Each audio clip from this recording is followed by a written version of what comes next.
VP Ganga, Lucknow. तो Mahoba police के इस कारनामे को देखने के बाद आपके जहन में भी ये सवाल उठ रहा होगा कि ये मुमकिन कैसे हुआ, व्यवस्था निरंकुश कैसे हो गई। असल में किसी भी व्यवस्था में अनदेखी या अनसुनी बड़ी खतरनाक होती है। वो टकराव की वजह भी बन जाती है, गुनाह की भी। अब प्रतापगढ़ में ही देखिए ना, डीएम और एसडीएम के बीच टकराव को क्या नजरअंदाज किया जा सकता है? क्योंकि ऐसा कभी आपने सुना है कि सिस्टम के भीतर का कोई अपने ही अपर अधिकारी पर भ्रष्टाचार के खुले आरोप लगा दे, अधिकारी भी कोई और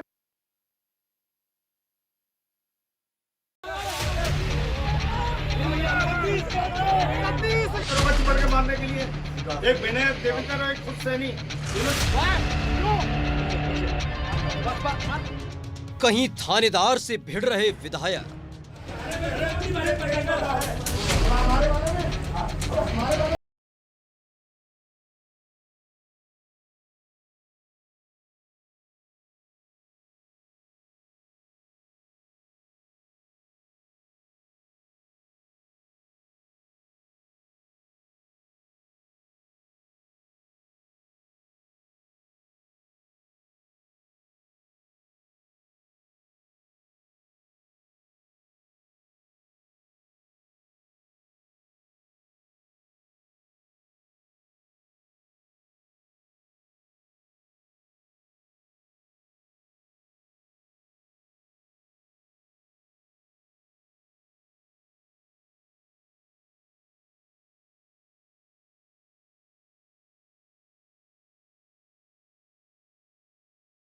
समझ में आता रहा है, क्योंकि अक्सर सत्ता पक्ष के नेता अफसरों पर अनदेखी का आरोप लगाते रहे हैं। लेकिन बीते कुछ दिनों में जिस तरह से अफसरों के आपसी टकराव सामने आए हैं, उसने कहीं न कहीं प्रोटोकॉल को लेकर सरकार की फिक्र बढ़ा दी। इसमें सबसे बड़ी बात यह है कि कटघरे में जिला अधिकारी खड़े हो रहे हैं, यानी IAS अफसर। अब जरा चंद मामलों से इन टकरावों को समझने की कोशिश करिए। पीलीभीत में डीएम रहते हुए वैभव श्रीवास्तव के खिलाफ बीजेपी विधायक रामचरण वर्मा ने संगीन आरोप लगाए। डीएम पर अवैध खनन को बढ़ावा देने और विधायक के घर की वीडियोग्राफी का इल्जाम लगाया। अलीगढ़ के गोंडा थाने में विश्व हिंदू परिषद के नेता को प्रताड़ित करने का आरोप बीजेपी विधायक राजकुमार सहयोगी ने लगाया। इगलास विधायक ने थाने में खुद से मारपीट और बदसलूकी का इल्जाम एसओ पर मढ़ा। औरैया विधायक ने कोतवाली प्रभारी पर अपनी अनदेखी किए जाने का आरोप लगाया। रायबरेली में डीएम वैभव श्रीवास्तव पर बदसलूकी का आरोप सीएमओ ने लगाया। इसकी जांच लखनऊ कमिश्नर मुकेश मेश्राम ने की। सुल्तानपुर में डीएम सी इंदुमती पर बीजेपी विधायक ने कोरोना किट खरीद में गड़बड़ी और कीमत से ज्यादा दाम के भुगतान का आरोप लगाया। इस कड़ी का विस्तार है प्रतापगढ़ में अतिरिक्त एसडीएम विनीत उपाध्याय और डीएम डॉक्टर रूपेश कुमार के बीच टकराव, जिसमें एसडीएम अपने हक के लिए डीएम दफ्तर में धरने पर बैठ गए। 5 घंटे तक चले एसडीएम के इस प्रदर्शन की खबर लखनऊ तक पहुंच गई।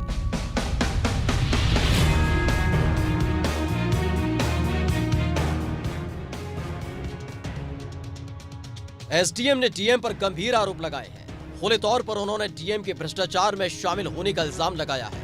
इल्जाम से ज्यादा धरने की वजह से चर्चा में आए विनीत उपाध्याय की इस हरकत को सरकार ने गंभीरता से लिया और उनका तबादला कर दिया। योगी राज में यूपी में नौकरशाही इन दिनों कुछ ज्यादा ही सक्रिय नजर आ रही है। हालांकि यही सक्रियता ब्यूरोक्रेट्स के बीच आपसी विवाद का सबब भी बनती जा रही है।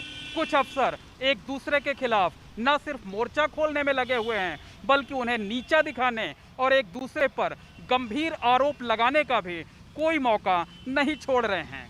हमने नोएडा में 2 IPS अफसरों की लड़ाई देखी, रायबरेली में सीएमओ और डीएम के बीच तल्खी देखी, सुल्तानपुर समेत कई दूसरे जिलों में अफसरों के बीच विवाद सामने आया और अब ताज़ा मामला राजाओं रजवाड़ों के शहर प्रतापगढ़ से सामने आया है, जहां एसडीएम रैंक के एक सीनियर पीसीएस अफसर ने अपने ही जिले के डीएम डॉक्टर रूपेश कुमार के खिलाफ न सिर्फ मोर्चा खोल दिया, बल्कि उन पर भ्रष्टाचार के गंभीर आरोप लगाते हुए कई घंटे तक धरने पर बैठे रहे। हालांकि जिले के मुखिया से टकराव के बाद अब सीधे सवाल एसडीएम विनीत उपाध्याय पर ही उठने लगे हैं। उनके रवैये को लेकर कटघरे में खड़ा किया जा रहा है। इसे लेकर प्रशासन के दूसरे अधिकारियों का कहना है कि जबकि लालगंज में वकीलों पर राइफल तानने के मामले में उनकी शिकायत कार्मिक विभाग में भी हो चुकी है, जिसकी रिपोर्ट में उनका नाम दिए जाने से वो बेफरे हैं। जहां तक बात धधुआ अगजन में पट्टे पर चल रहे स्कूल की मान्यता का सवाल है, वो एसडीएम की रिपोर्ट पर निरस्त कर दिया गया है, जिसकी सिफारिश एसडीएम विनीत उपाध्याय ने की है। सत्यता कि वो भी जो उनकी शिकायत है अपनी शिकायत दे सकते हैं, और जब आदमी के ऊपर कोई आरोपण लगा है तो ये प्रत्युत्तर में उनका जो भी चीज़ें उनको, तो जनरली जो उनका वक्तव्य है कि मैं ही सही हूँ और सब लोग, ज़्यादातर जो भी यहाँ के अधिकारी हैं सारे, या जहाँ के भी चीज़ें लोग हैं सही नहीं हैं। लेकिन अगर कोई बात करने का, अपना रखने का फोरम, अब इस तरह का मतलब मिसबिहेव साहब से या उच्च अधिकारियों से करना लगातार अभी भी हम लोग या सभी लोग, एसडीओ साहब, एसडीएम साहब, सभी लोग लगे हुए हैं कि वो अपनी बात रखें, इसमें कोई बुराई नहीं। इधर एसडीएम विनीत उपाध्याय पर कार्रवाई करते हुए उन्हें राजस्व परिषद मुख्यालय से संबद्ध कर दिया गया। हालांकि उनकी तरफ से डीएम पर लगाए गए आरोपों का हिसाब होना बाकी है। सरकार की सख्ती तो दिख रही है, लेकिन वो सिर्फ एसडीएम पर एक्शन तक सिमटी हुई है। ऐसे में इस बात की आशंका है कि ये मामला क्या अफसरों के अहम का ये टकराव सिर्फ सरकार की चौखट तक सिमट कर रह जाएगा। वक्त एक छोटे से ब्रेक का, चल लौटे।